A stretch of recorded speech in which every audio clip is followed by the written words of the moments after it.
മറ്റൊരു വീഡിയോയിലേക്ക് ഏവർക്കും സ്വാഗതം. നേഴ്സിംഗിന് കേരളത്തിൽ തന്നെ പഠിക്കണം എന്ന് ആഗ്രഹിക്കുന്ന അന്നു തുടങ്ങി ഓരോരുത്തരുടെയും മനസ്സിൽ ക്വസ്റ്റ്യൻസ് ഉണ്ടായിരിക്കാം അല്ലേ? അതിനുവേണ്ടി എന്തൊക്കെയാണ് ചെയ്യേണ്ടതെന്നും അതിന്റെ കുറെ കാര്യങ്ങളൊക്കെ നമ്മളിപ്പോൾ കവർ ചെയ്തിട്ടുണ്ടാവും. അതായത് LBS സെന്റർ വഴി അപ്ലൈ ചെയ്തിട്ടുണ്ടാവാം, അടുത്ത ഘട്ടമായ കറക്ഷൻ വിൻഡോ ഓപ്പൺ ആയ സമയത്ത് കറക്ഷൻ ചെയ്തിട്ടുണ്ടാവാം. അത് കഴിഞ്ഞ് ഇനി എന്താണ് ചെയ്യേണ്ടത്, അതിനുശേഷം ചെയ്യാനുള്ള കാര്യങ്ങൾക്ക് വേണ്ടി ഒരുപാട് അറിവുകൾ നമുക്ക് വേണം. അതായത് കോളേജസ് ഓപ്ഷൻ രജിസ്ട്രേഷൻ സമയത്ത് നമ്മളുടെ ഇഷ്ടാനുസരണം ക്രമത്തിൽ നമ്മൾ ഓപ്ഷൻസ് രജിസ്റ്റർ ചെയ്യണം, കോളേജസ് സെലക്ട് ചെയ്യണം. അതിനൊക്കെ വേണ്ടിയിട്ടുള്ള ഒട്ടനവധി വിവരങ്ങളുമായാണ് ഇനി എൻ്റെ അടുത്ത വീഡിയോസ് ഞാൻ ചെയ്യാൻ പോകുന്നത്. അതിൻ്റെ തുടക്കം എന്ന നിലക്ക് ഞാൻ കോളേജസുകൾ ഏതൊക്കെയുണ്ട് കേരളത്തിൽ, ഏതൊക്കെ കോളേജുകളിൽ നിങ്ങൾക്ക് പഠിക്കാൻ കഴിയും LBS സെന്റർ വഴി ഗവൺമെന്റ് മെറിറ്റ് സീറ്റിൽ എന്നും, പലതരത്തിലുള്ള കോളേജുകളിലുള്ള സീറ്റുകൾക്ക് എന്തൊക്കെയാണ് വ്യത്യാസങ്ങൾ, ഇങ്ങനെയുള്ള ഒരുപാട് കാര്യങ്ങളാണ് ഞാൻ ഈ വീഡിയോയിലൂടെ പറയാൻ തുടക്കമിടുന്നത്.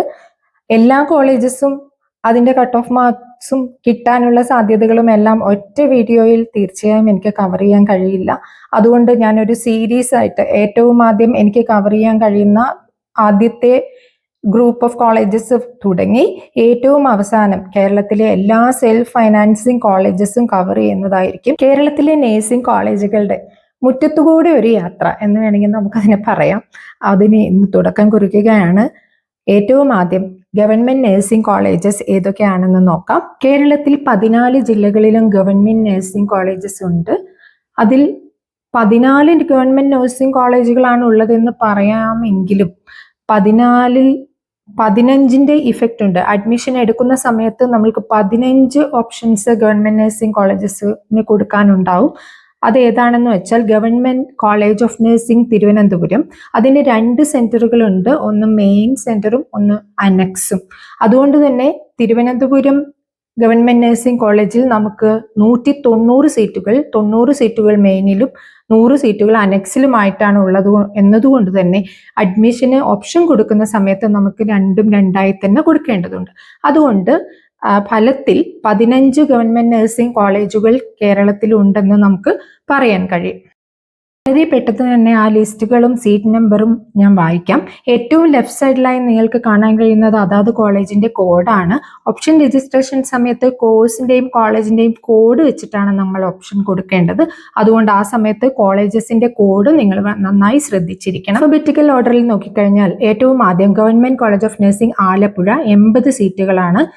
അടുത്തത് government college of nursing Kannur Pariyaram 80 സീറ്റുകൾ, government college of nursing Kozhikode 80 seat, government college of nursing Kottayam 80 seat, government college of nursing Thrissur 80 seat, government college of nursing Thiruvananthapuram main 90 seat, annexe 100 seat, total 190 സീറ്റുകൾ, government college of nursing Kochi Ernakulam 80 seat, government college of nursing Kollam 60 seat, government college of nursing Manjeri 60 seat, Manjeri Malappuram ഡിസ്ട്രിക്റ്റിലാണ്, government college of nursing Pathanamthitta 60 seat, government college of nursing Kasaragod 60 seat, government college of nursing Idukki 60 seat, government college of nursing Wayanad 60 seat, government college of nursing Palakkad total 100 സീറ്റാണ്. അതിൽ 40 സീറ്റുകൾ SC കാൻഡിഡേറ്റ്സിന് വേണ്ടി reserve ചെയ്തിട്ടുണ്ട്.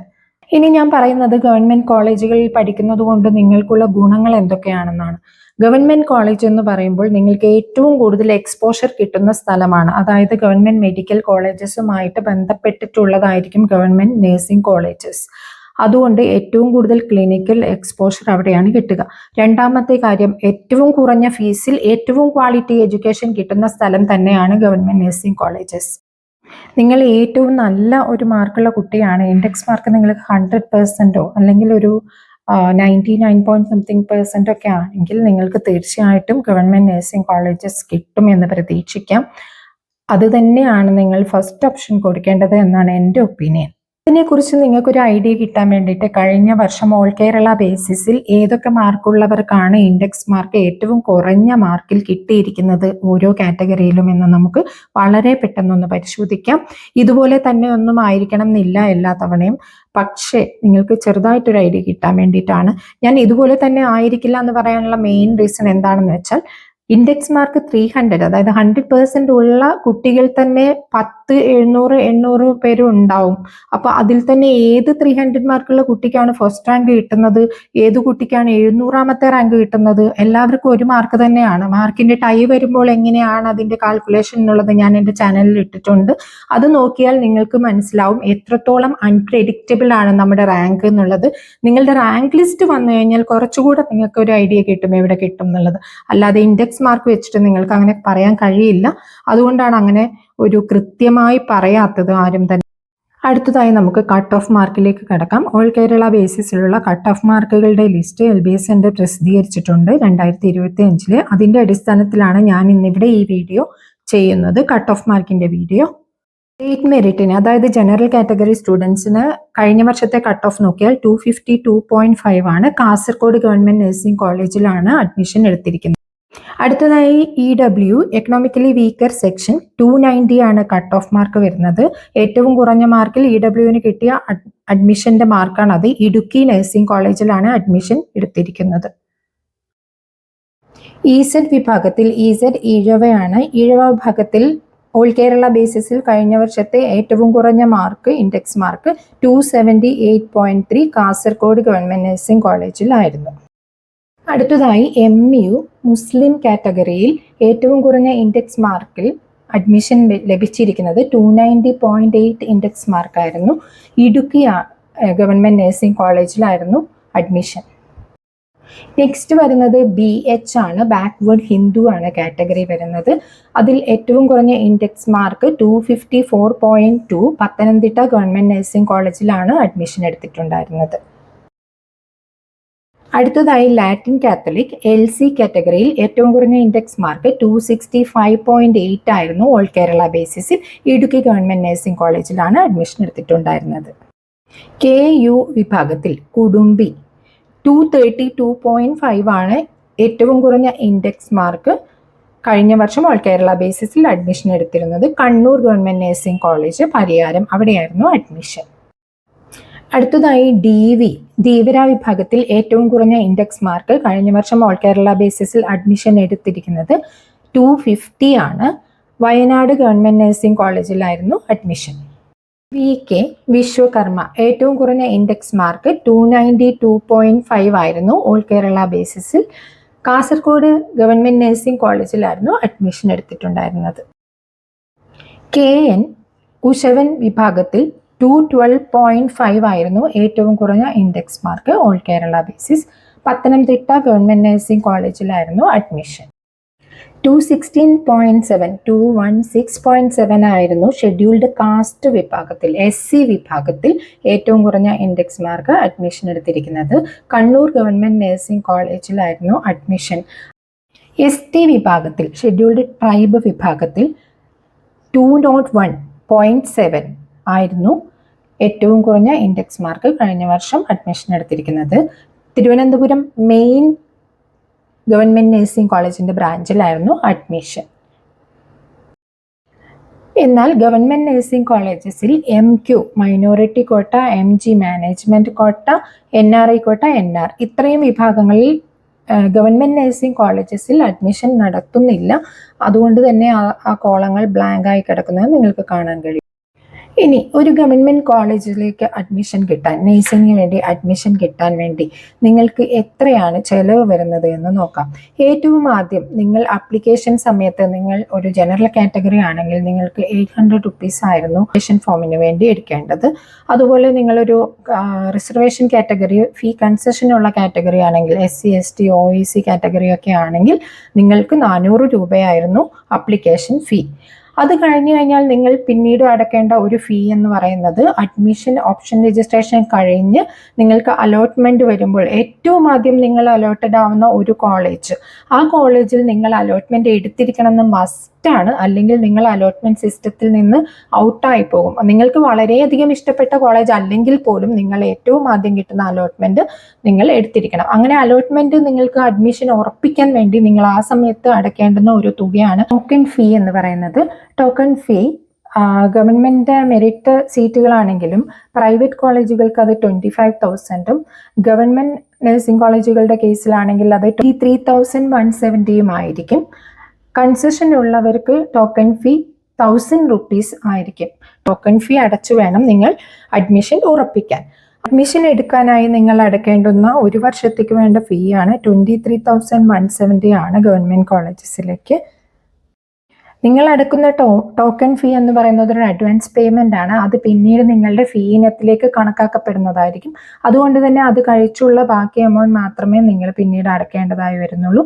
ഞാൻ പറഞ്ഞത്, ഒരു കുട്ടി ഗവൺമെന്റ് നഴ്സിംഗ് കോളേജിലാണ് ആദ്യം അലോട്ട്മെന്റ് കിട്ടി എടുക്കുന്നത്. പിന്നീട് ആ കുട്ടിക്ക് എന്തെങ്കിലും കാരണം കൊണ്ട്, അതായത് ഇഷ്ടമുള്ള കോഴ്സ് വേറെ ആയിരുന്നു, കുട്ടി പ്രൈവറ്റ് കോളേജിൽ നിന്നും നഴ്സിംഗ് ഗവൺമെന്റിലേക്ക് വരികയാണെങ്കിൽ ആ കുട്ടിക്ക് തിരിച്ച് ബാക്കിയുള്ള എമൗണ്ട് കിട്ടുന്നതായിരിക്കും. കുറച്ച് കാലതാമസം ഉണ്ടെങ്കിലും അത് അങ്ങോട്ടും ഇങ്ങോട്ടൊക്കെ ഫീ നമുക്ക് മാറ്റാൻ കഴിയുന്നതാണ്. നിങ്ങൾ അടക്കുന്ന ടോട്ടൽ ഫീസിൽ നിന്നും 2,320 കോഷൻ ഡിപ്പോസിറ്റ് ഒഴിച്ചുള്ള തുകയാണ് അടുത്ത 3 വർഷങ്ങളിൽ നിങ്ങൾക്ക് അടക്കേണ്ടി വരിക.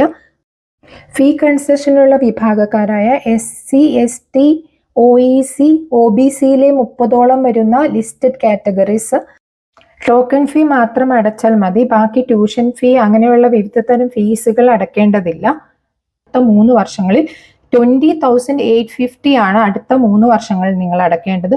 അതുകൊണ്ട് തന്നെ ടോട്ടൽ നിങ്ങളുടെ ഒരു ചെലവ് വരുന്നത് ഗവൺമെന്റ് കോളേജ് ആണെങ്കിൽ 85,720 rupees ആയിരിക്കും ഫീ ഇനത്തിൽ നിങ്ങൾക്ക് വരുന്നത്. ഇതുകൂടാതെ നിങ്ങൾക്ക് സ്റ്റേഷനറീസ് വാങ്ങിക്കേണ്ടി വരും പഠിക്കുന്ന സമയത്ത്. അതുപോലെ കുറച്ച് ബാക്കി ഫീ ഒക്കെ ആവശ്യം വരും. അതായത് അസോസിയേഷൻ ഫീ, യൂണിയൻ ഫീ, എക്സാം ഫീ, അങ്ങനെയുള്ള കുറച്ച് ഫീസുകൾ ആവശ്യമുണ്ട്. അതുകൊണ്ട് നിങ്ങളൊരു 10-20,000 രൂപ നിങ്ങൾ അതുകൂടെ കരുതേണ്ടതായിട്ടുണ്ട് അത്തരം ആവശ്യങ്ങൾക്ക് വേണ്ടിയിട്ട്. അപ്പോൾ ഇത്രയുമാണ് നിങ്ങൾക്ക് ഒരു ഗവൺമെന്റ് നഴ്സിംഗ് കോളേജിൽ പഠിക്കാൻ ഏകദേശം ചെലവ് വരിക. ഒന്നുകൂടെ പറഞ്ഞാൽ 85,720 rupees ആണ് നിങ്ങൾക്ക് 4 വർഷത്തേക്ക് കൂടെ ഫീ ഇനത്തിൽ ചെലവാകുന്നത്. അതുകൂടാതെ മറ്റ് ആവശ്യങ്ങൾക്കായും നിങ്ങൾ കുറച്ചൊരു 10.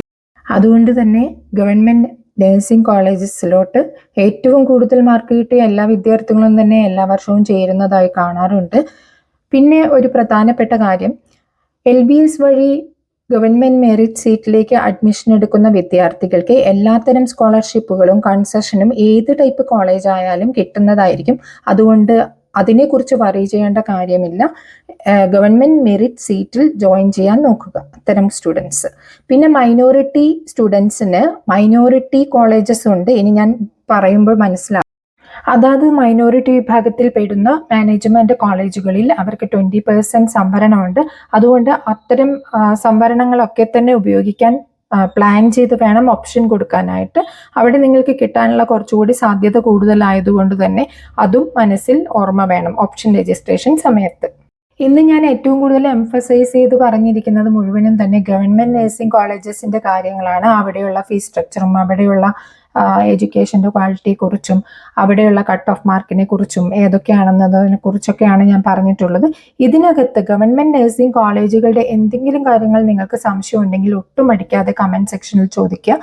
ഞാൻ ഏറ്റവും കൂടുതൽ എല്ലാ കമന്റ്സിനും ആൻസർ പറയുന്ന ഒരാളാണ് ഞാൻ. എത്രയും സമയം ഉണ്ടാക്കി ഞാൻ എല്ലാ കമന്റ്സിനും ആൻസർ ചെയ്യാറുണ്ട്. എനിക്കറിയാത്ത കാര്യങ്ങൾ ഞാൻ സെർച്ച് ചെയ്ത് കണ്ടുപിടിച്ച് ആൻസർ ചെയ്യുന്നതായിരിക്കും. ആൻസർ കിട്ടാൻ 1-2 ദിവസം താമസിച്ചാൽ അത് ഞാൻ അന്വേഷിക്കുകയാണെന്ന് വിചാരിച്ചാൽ മതി. അതുകൊണ്ട് ആരും മടിക്കാതെ എൻ്റെ ചാനലിൽ ഡൗട്ട് ചോദിക്കാം. അത് ക്ലിയർ ചെയ്യാൻ എൻ്റെ പരമാവധി ശ്രമം ഉണ്ടായിരിക്കും. അതുകൊണ്ട് തന്നെ എൻ്റെ അടുത്ത വീഡിയോ അടുത്ത കാറ്റഗറി ഓഫ് കോളേജസിനെ കുറിച്ചായിരിക്കും. ഏതൊക്കെയാണ് ആ കോളേജസ് നോക്കാം.